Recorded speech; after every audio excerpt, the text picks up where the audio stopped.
National Latino Farmers and Ranchers Trade Association was founded in August of 2004 in Washington, D.C. by Rudy Arredondo, historically a farm worker advocate who continues to work with farm workers transitioning to farm ownership to preserve and build the family farm and ranch. The mission of the organization is to organize, engage, and provide technical assistance to Latino farm and ranch advocacy efforts across the U.S. The organization is organized for change at USDA and other federal agencies to fight historical discrimination and promote equity and inclusion in policy decisions that affect our communities. National Latino Farmers continues to lead in federal Farm Bill policy to improve farm and ranch operations using best practices, soil health regeneration, conservation, hemp legalization and production. The National Latino Farmers and Ranchers Trade Association draws on its advocacy and social justice organizing experience from the civil rights movement, farm workers movement, civic and community engagement, voter education, mobilization, and community empowerment. We support New Beginning, veteran, BIPOC, and ethnic farmers across the country to build farm resilience, sustainability, new markets, and economy in both rural and urban sectors. In light of COVID, we have to rebuild our local farms and ranch communities with relation to our food production systems, communication, rural broadband, water, transportation, infrastructure, now and for the future. The organization is at the forefront for worker protection, worker safety, union organizing, and immigrant organizing in the campo, on the production line against ICE, wage exploitation, racism, and social injustice.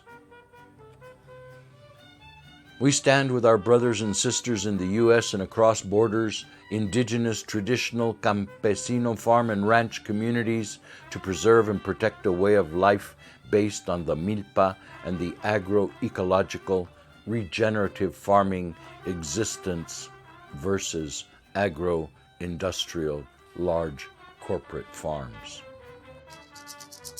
The second annual Congress of the National Latino Farmers and Ranchers Trade Association gathered on native lands at Isleta Pueblo in New Mexico, with national agricultural leaders in the ongoing process to understand farm and ranch issues and what they mean in the context of the pandemic and climate change. We engaged leaders to develop strategies, resolutions, and solutions guided by a broad vision and the capacity to act. Listen to the voices of those who gathered. I'm the first one in my family to go to college.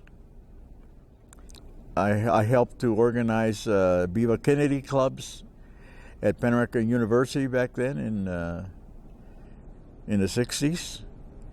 And then I began to do organizing with the United Farm Workers Union. It wasn't a union back then. It was the United Farm Worker Organizing Association. I was very fortunate to work with Cesar and Dolores, with Gilbert Padilla, and a lot of those folks in Texas. That led me to come to Washington as a paralegal, as a national paralegal, to train paralegals and attorneys on farm labor law, because that's one of my expertise, is farm labor law.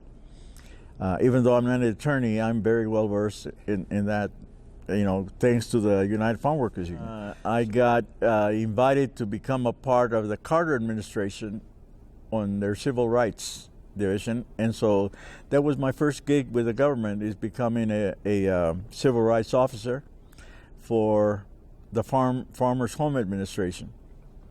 And I was there until the Reagan administration came in. And then from there I went on to become the director of migrant and rural health policy for the National Association of Community Health Centers. I'll skip to 2005 when I first founded the National Latino Farmers and Ranchers, and we had our organizing conference in Las Cruces, New Mexico. So the National Latino Farmers and Ranchers has its birthplace is New Mexico, Las Cruces. So my name is Verna Teller. I'm from the Tiwa Nation, New Mexico. I'm a member of the Pueblo of Isleta Xiuhüitley. My Tiwa name is Aigashudi, and I'm currently serving as the Chief Judge for the Pueblo of Isleta. We look at the importance of sustainability. We have to look at climate. We look at our population, our youth, who are our hope and our vision for our future. As I stated, we're survivors. We're survivors, and we've survived because of our connection to the land. We're land-based people, and we will survive into the future as long as we pass on our knowledge as elders to our children. And that's our hope. Agriculture and our connection to our Earth Mother is very important. And so this kind of a gathering is critical for us to have the kind of dialogue and the conversations that we need to have in order to hold hands and to create and strengthen the partnerships that we need to have amongst all of us, especially people of color. How do we inspire our young people? If we inspire each other because of the kinds of projects that we're doing, then we can, it's like a ripple effect. I really think that when we come together and we have these conversations with each other and we share, the ways that we're moving forward with the work that we're doing, it just gives all of us that motivation and strength to continue the work that we're doing. And it's good when you can share ideas and you know that, wow, I think I'm going to try that out in my community. I think that's an idea that might work for us. And so sharing and exchanging ideas is really critical, I think, to the future of our country. And the only way you do it is when you have gatherings like this, when you bring like-minded people together to share their ideas. Well, I think intercultural relationships is critical to our future. I mean, we cannot do things we're not an island unto ourselves. None of us are. And so, we all live together. We share resources.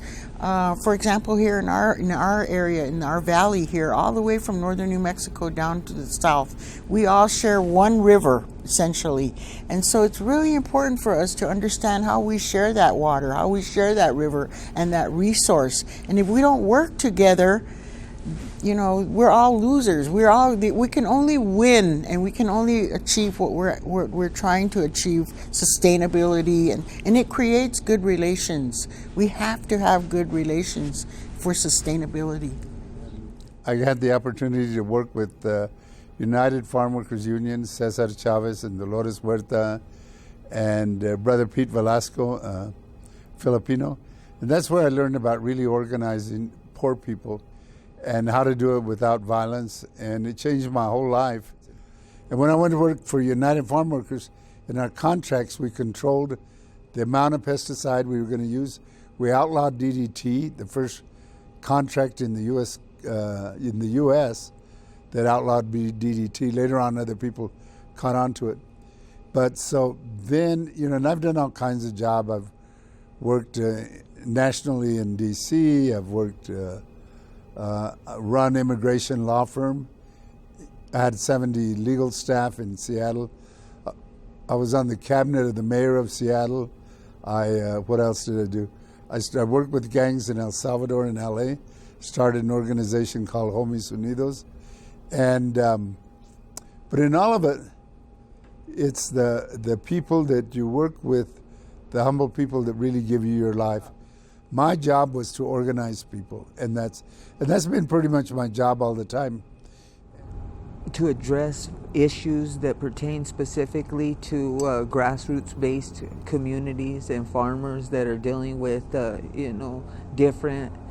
economic and social issues. So being able to bring them issues to the table and discuss them, and then write resolutions on them, so that we're able to try and generate some some resolution for the small farmer.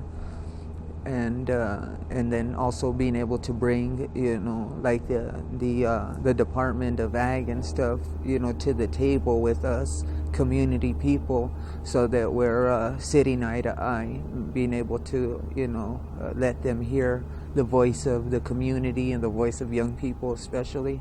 Anytime that I'm able to be around, a bunch of like-minded individuals, it develops, that inspiration, that creative inspiration to just be able to, do and create. So yeah, anytime that we're able to come together in these, these settings of creativity, love, and knowledge, it's always a beautiful thing. There's a candidate that started his campaign in 2015, came down an escalator. He's talked about all those bad immigrants coming across the border. He said they were robbers, thieves, rapists, and he goes, and there are a lot of bad hombres. I said, hombres? You can't even say hombre, and you're talking bad about them. So I was upset, and I sat down late that night, and I wrote this poem called I'm the Bad Hombre. It says, I am the bad hombre. I am the one they told you about, the bad hombre, the bad man. They told you to hide the riches, the children, the women, on occasion even Zipper the dog. They said I was sent by my government, loaded down with drugs, loaded down with evil thoughts of murder, rape, and uncontrolled violence. I am the bad hombre. Yep. You probably saw me sometimes. I had on a straw hat or a baseball cap. I had driving my car, which, like my clothes, were not new, both worn out, like my back and the rest of my body. Sometimes you saw me bent over, harvesting something that soon would be on your dinner table, something fresh and beautiful for you and your family. All of it brought to you by the bad hombre. Sometimes I was in the yard with my weed blower or trimming your bushes, putting poisons on your weeds that burn my skin, eyes, and throats. Sometimes I was washing your cars, making them shine and smell good just for you. I am the bad hombre that had his family making your meals, caring for your children, for your infants, cleaning your house, and almost everything. But nothing but a truth commission can clean your history. It's too deep, it's too filled with hate for anyone to sweep under the rug. I am the bad hombre who is paid in cash under the table while benefits are denied. I am the bad hombre who struggles to live a decent life while others call us names tainted by racism and fear, making me out to be a monster that I am not. I am the bad hombre who somehow has become the foundation of your everything. I am the bad hombre, not your nightmare, but a friend, an amigo, who wants to dream and live in a better world alongside of you and all of the others. I want nothing more than a reasonable chance to believe in the moon and to dance with the wind, to build a world of peace and love for everyone under the sun. See, I am the bad hombre.